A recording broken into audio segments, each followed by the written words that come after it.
मेरी नई कहानी है इच्छा शक्ति।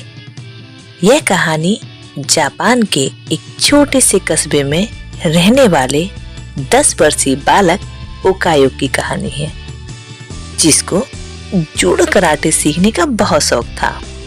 लेकिन बचपन में एक दुर्घटना में उसका बायां हाथ कट गया।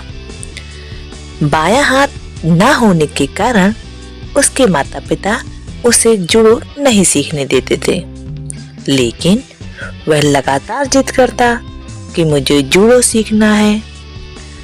उसके माता पिता उसकी जिद से परेशान होकर एक मार्शल आर्ट गुरु के पास पहुंचे। गुरु ने जब ओकायो को देखा तो बड़ा ही अचरज हुआ।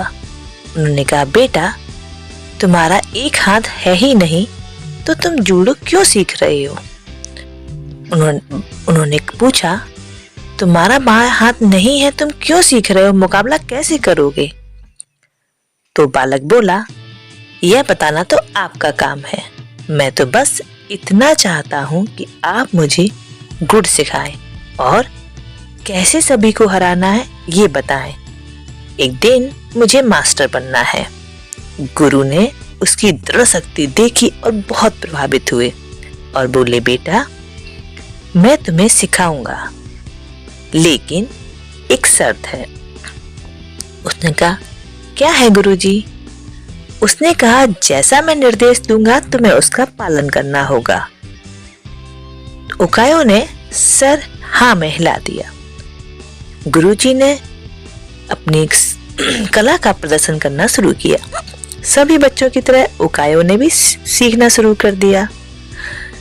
गुरुजी सब बच्चों पर ध्यान दे रहे थे और दांव पे सिखा रहे थे, लेकिन ये क्या, ओकायो को बस एक ही अभ्यास सिखा रहे थे, सिर्फ एक ही किक। सभी बच्चों को अलग अलग कला सिखा रहे थे, जबकि ओकायो को बस एक ही किक लगातार सिखाए जा रहे थे। धीरे धीरे 1 महीना, 2 महीना, 6 महीने और 8 साल तक ओकायो ने बस एक ही किक का अभ्यास किया। ओकायो को बड़ा आश्चर्य हुआ कि गुरुजी ने सिर्फ एक ही किक मुझे सिखाई है। एक दिन उसने अपने गुरुजी से पूछा कि गुरुजी, आप सबको अलग अलग सिखाते हो और मुझे एक ही किक सिखाते रहते हो। उसने कहा, बेटा, मेरा पहले ही था कि जैसा मैं सिखाऊंगा वह तुम्हें वैसा ही सीखना है। अब मैं तुम्हें ज्ञान दे चुका हूँ। अब गुरुकुल की परंपरा के अनुसार सबसे श्रेष्ठ शिष्य का चुनाव होना है। इसके लिए एक प्रतिस्पर्धा शुरू की जाएगी और उसे एक श्रेष्ठ शिष्य का इनाम दिया जाएगा। प्रतिस्पर्धा शुरू हुई। गुरुजी ने ओकायो को पहले मैच में हिस्सा लेने की आवाज लगाई। ओकायो ने लड़ना शुरू किया और अपने 2 मैच में बड़ी आसानी से जीत हासिल कर ली। तीसरा मैच बहुत कठिन था, लेकिन अपनी अचूक किक से उसने अपने आप को फाइनल में जगह बना ली। इस बार विरोधी बहुत ताकतवर, अनुभवी और विशाल था।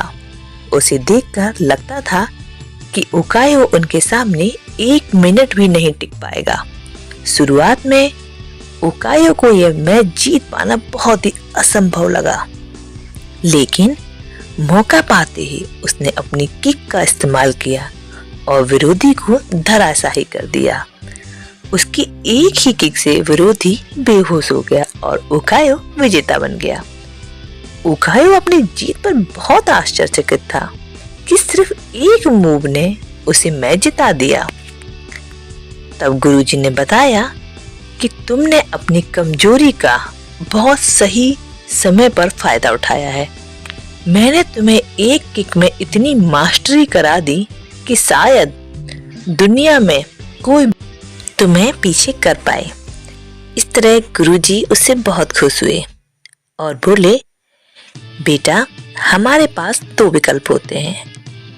या तो वो चीज जो नहीं है उसके लिए हमेशा अफसोस किया जाए और रोया जाए, या तो अपनी कमी को अपनी ताकत बनाकर एक मुकाम हासिल किया जाए, जो ओकायो ने किया। बच्चों, इस कहानी से हमें यह शिक्षा मिलती है कि अपनी कमजोरी पर रोने की बजाय उसे ताकत बनाइए और खुद को विजेता बनाइए और जो आपके पास है उसमें ही खुश रहिए।